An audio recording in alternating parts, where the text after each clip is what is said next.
नमस्कार शेतकरी मित्रांनो, सोमवारी म्हणजे आज खूप काही ठिकाणी ऑरेंज अलर्ट देण्यात आलेला आहे। तर संपूर्ण महाराष्ट्रामधील कोणत्या जिल्ह्यांमध्ये अलर्ट आहे ते पण जाणून घेणार आहे। पण तत्पूर्वी आपण बघूया की हा अलर्ट का देण्यात येतो, कशासाठी आहे की गुजरात किनारपट्टीवर घोंघावत असलेल्या अस्ना चक्रीवादळामुळे अस्ना चक्रीवादळामुळे महाराष्ट्राला पाऊस वाढणार आहे। सप्टेंबरची सुरुवात जोरदार पावसाने होणार असून राज्यात सर्वत्र 4 सप्टेंबरपर्यंत मुसळधार पाऊस पडण्याची अंदाज आहे।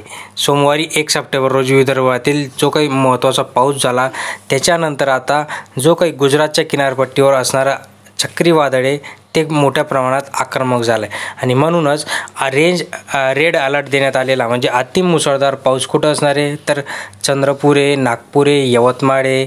नंतर ऑरेंज अलर्टसाठी मुसळधार पाऊस परभणी, हिंगोली, नांदेड, मराठवाडा, अकोला जे काही मराठवाड्यातील आहेत सगळे यांना ऑरेंज अलर्ट देण्यात आलेला आहे। तर येलो अलर्ट कुठे आहे? येलो अलर्ट आहे मित्रांनो रत्नागिरी, सिंधुदुर्ग, धुळे, नंदुरबार, जळगाव, नाशिक, अहमदनगर, पुणे, कोल्हापूर, सातारा, सांगली, सोलापूर, संभाजीनगर, जालना, परभणी, हिंगोली, नांदेड, धाराशिव, अमरावती, भंडारा, चंद्रपूर, गडचिरोली, गोंदिया, नागपूर। इथे हा येलो अलर्ट देण्यात आलेला आहे।